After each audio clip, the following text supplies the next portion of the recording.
السلام علیکم ورحمۃ اللہ وبرکاتہ۔ اعوذ باللہ من الشیطان الرجیم، بسم اللہ الرحمن الرحیم۔ الذين يلمزون المتطوعين من المؤمنين في الصدقات والذين لا يجدون إلا جهدهم فيسخرون منهم سخر الله منهم ولهم عذاب أليم۔ اور ان میں سے کچھ لوگ وہ لوگ بھی ہیں جو خوش دلی سے، کھلے دل سے اللہ کی راہ میں صدقہ کرنے والے مومنین ہیں، ان کے اوپر تانا زنی کرتے ہیں، اور ان لوگوں کے اوپر بھی تانا زنی کرتے ہیں جو اپنی محنت کے علاوہ کچھ بھی نہیں پاتے۔ فیسخرون منہم، وہ لوگ ان کا مذاق اڑاتے ہیں، ان لوگوں کا مذاق اڑاتے ہیں۔ اللہ تبارک و تعالیٰ ان کا مذاق انہی پر ڈال دے گا اور ان کے لیے دردناک عذاب ہے۔ محترم سامعین کرام، سورۃ التوبہ سورہ نمبر 9 اور اسی صورت سے بھی آپ کے سامنے آیت نمبر 79 یعنی 79 نمبر کی آیت کریمہ آپ کے سامنے تلاوت کی گئی، اور آیت کریمہ کا ترجمہ بھی بفضل اللہ تبارک و تعالی آپ کی خدمت میں پیش کیا گیا۔ سامعین کرام، جیسا کہ پہلے بتلایا جا چکا کہ سورۃ التوبہ یہ وہ سورت کریمہ ہے جس میں اللہ تبارک و تعالی نے منافقوں کی پول پٹی کو کھول کر کے رکھ دیا ہے، اور اس میں منافقوں کی صفات کو ایک ایک کر کے بتلایا ہے، تاکہ اگر وہ صفات مسلمان کے اندر پائی جائے تو مسلمانوں کے لیے پہلی فرصت میں ضروری ہے کہ اس صفت کو اپنے اندر سے دور کرے۔ اور یہ بات بالکل روز روشن کی طرح سے واضح ہے کہ بہت سارے مسلمان آج بھی اس روئے زمین پر ہیں جو اپنے آپ کو پکے سچے مسلمان کہتے ہیں، لیکن اس کے باوجود ان کے اندر وہ صفات پائی جاتی ہیں جو منافقوں کے اندر پائی جاتی تھی۔ یاد رکھیے، منافقین کا جو درجہ ہے وہ انتہائی گھٹیا ہے، سماج و معاشرے کے اندر بھی اور شرعی نقطہ نظر سے بھی۔ لہٰذا ان آیتوں کو بہت ہی غور و فکر سے سننے کی ضرورت ہے، دیکھنے کی ضرورت ہے، سمجھنے کی ضرورت ہے، اور اگر وہ صفات ہمارے اندر پائی جاتی ہیں تو ان صفات کو اپنے اندر سے پہلی فرصت میں نکال دینے کی ضرورت ہے۔ محترم سامعین کرام، اللہ تبارک و تعالیٰ نے فرمایا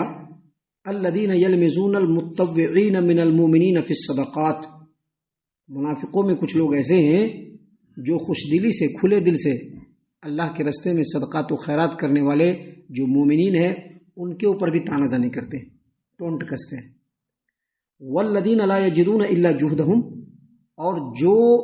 مومنین اپنی محنت و مشقت کے علاوہ کچھ نہیں پاتے ہیں ان کے اوپر بھی تانا زنی کرتے ہیں۔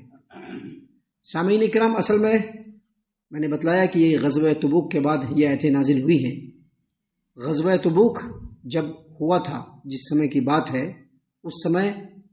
مکہ کے اندر، عرب کے اندر، مدینہ کے اندر سوکھا پڑا ہوا تھا، بالکل سوکھا پڑا ہوا تھا، پھل بھی ابھی پکا نہیں تھا، گرمی کا سخت موسم تھا، دور دراز کا سفر تھا، اور رومیوں کے ساتھ جو رومی اس وقت کی جو فوج تھی وہ سب سے سپر پاور فوج، اس سے جو ہے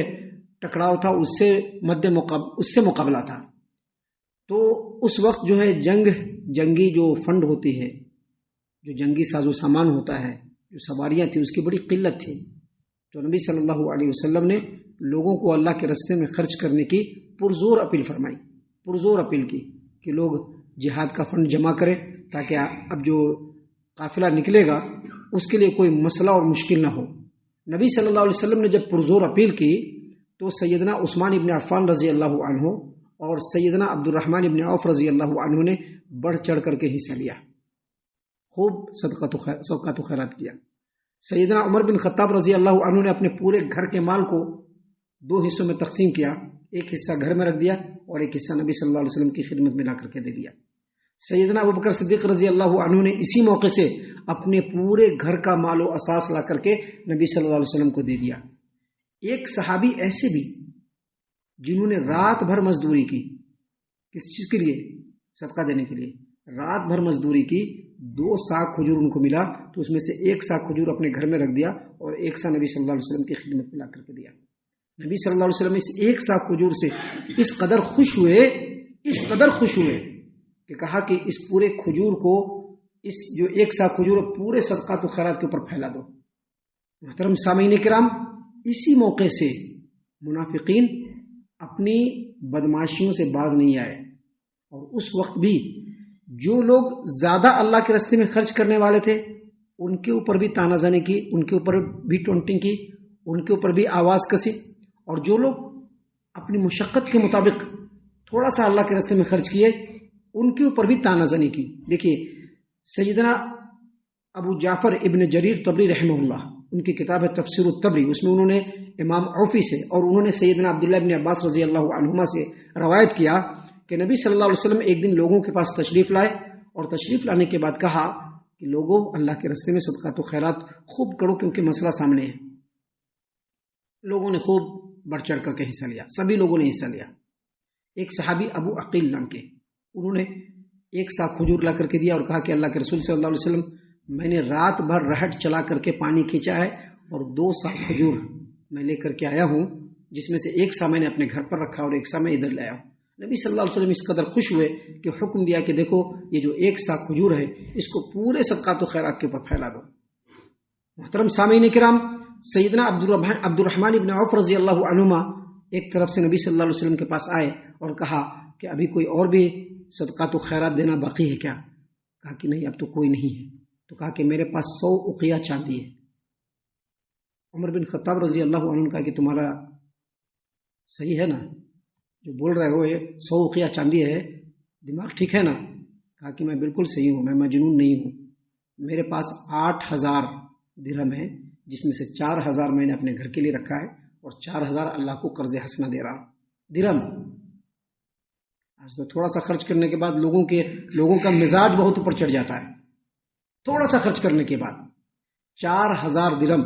کہا کہ میں، اور اس زمانے کی بات ہے، آج کی بھی بات نہیں ہے، آج تو 4000 درہم لے کر کے چلے آئیے تو کتنے سارے پیسے ہو جائیں، اس زمانے میں تو اس کی اور زیادہ قیمت تھی۔ تو کہا کہ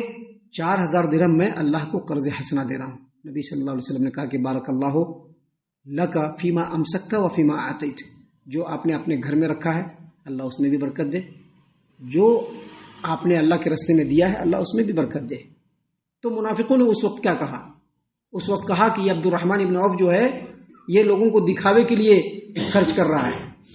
اور جو صحابی رات بھر رہٹ چلا کر کے 1 سا کھجور لے کر کے آئے اس کے بارے میں کیا کہا کہ اس کھجور کی کیا ضرورت ہے، اس سے کیا جنگ میں ہونے والا ہے، یہ تو دینا نہ دینا دونوں برابر ہے۔ یعنی دونوں طرف سے ان لوگوں نے تانا زنی کی۔ اللہ تبارک و تعالیٰ نے یہاں پر اسی بات کو بیان کرتے ہوئے کہا کہ الذین یلمزون المتطوعین من المؤمنین فی الصدقات، منافقوں میں ایسے لوگ بھی ہیں جو خوش دلی سے اللہ کے راستے میں جو خرچ کرتے ہیں ان کے اوپر بھی تانا زنی کرتے ہیں۔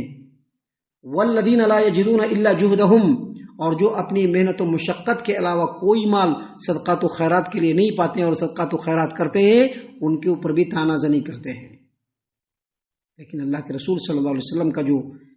اس آیت کریمہ کے تفسیر میں ہم نے بتلایا ہے وہ اپنے آپ میں ایک مثال ہے سبھی کے لیے، ہمارے لیے بھی، آپ کے لیے بھی، جمعیت و جماعت کے ذمہ داران کے لیے بھی، سب کے لیے ہے کہ اگر کوئی بہت خرچ کرتا ہے اس کا بھی بہت بڑا مقام ہے، اگر کوئی چھوٹا خرچ کرتا ہے اس کا بھی بہت بڑا مقام ہے۔ ایسا نہیں ہے کہ جو بہت خرچ کرتا ہے اس کا بہت بڑا مقام ہو گیا، جو کم خرچ کیا اس کا کوئی مقام نہیں، ایسا نہیں ہے۔ اللہ کے راستے میں اپنے اپنے حوصلہ اور طاقت کے مطابق، اپنی اپنی وسعت کے مطابق جو جتنا دیتا ہے اس کا مقام اللہ تبارک و تعالیٰ کی نظر میں بھی ہے اور شریعت کی نظر میں بھی ہے۔ اللہ کے رسول صلی اللہ علیہ وسلم نے کم خرچ کرنے والے کے صدقات و خیرات کو لوگوں کے سامنے بکھیر کر کے رکھ دیا۔ کیوں؟ کیونکہ جو اللہ کے راستے میں دینے والا ہوتا ہے یقیناً وہ دل گردے کی بات ہے۔ نبی صلی اللہ علیہ وسلم کی ایک حدیث ہے جو ہم نے اس سے پہلے بھی کئی بار بیان کیا ہے کہ جو آدمی اللہ کے راستے میں 1 پیسہ خرچ کرتا ہے وہ شیطان کے 70 جبڑوں کو توڑ کر کے خرچ کرتا ہے، کیونکہ شیطان کی بالکل چاہت نہیں ہوتی ہے کہ بندہ اللہ کے راستے میں خرچ کرے۔ لیکن اس کے مقابلے میں اس آیت کریمہ میں اللہ نے منافقین کی صفت بتلائی، جو لوگ اللہ کے راستے میں خرچ کرتے ہیں وہ ان کے اوپر تانا زنی کرتے ہیں۔ اللہ نے آگے مزید فرمایا فَيَسْخَرُونَ مِنْهُمْ، یہ جو منافقین ہیں یہ ان لوگوں کا مذاق اڑاتے ہیں، سخر اللہ منہم، تو اللہ ان کا مذاق انہیں پر ڈال دے گا، اللہ ان کا مذاق انہیں پر ڈال دے گا۔ اور آگے فرمایا وَلَهُمْ عَذَابٌ عَلِيمٌ، ان کے لیے دردناک عذاب ہے۔ ہم اللہ سے دعا کرتے ہیں کہ اللہ تعالی ہم تمام کو ان تمام باتوں کے اوپر خوب غور و فکر اور تدبر کرنے کے ساتھ ساتھ ان باتوں کے اوپر عمل کرنے کی بھی توفیق عنایت فرمائے، آمین۔ اللہ تعالی ہم تمام کو صحیح معنوں میں پکا سچا مومن مسلمان بنائے۔ اللہ اور اس کے رسول صلی اللہ علیہ وسلم کی اطاعت و فرما برداری کرنے والا بنائے، صحابہ کرام رضی اللہ عنہم کے طریقے پر چلنے والا بنائے، جنت الفردوس میں جگہ عطا فرمائے۔ اے اللہ ہم تمام کو جہنم سے پناہ دے، اے رب العالمین ہم تمام کو جہنم سے پناہ دے، اے مالک الملک ہم تمام کو جہنم سے پناہ دے، آمین یا رب العالمین، وما علینا الا البلاغ المبین۔ تبارك الذي نزل الفرقان على عبده ليكون للعالمين نذيرا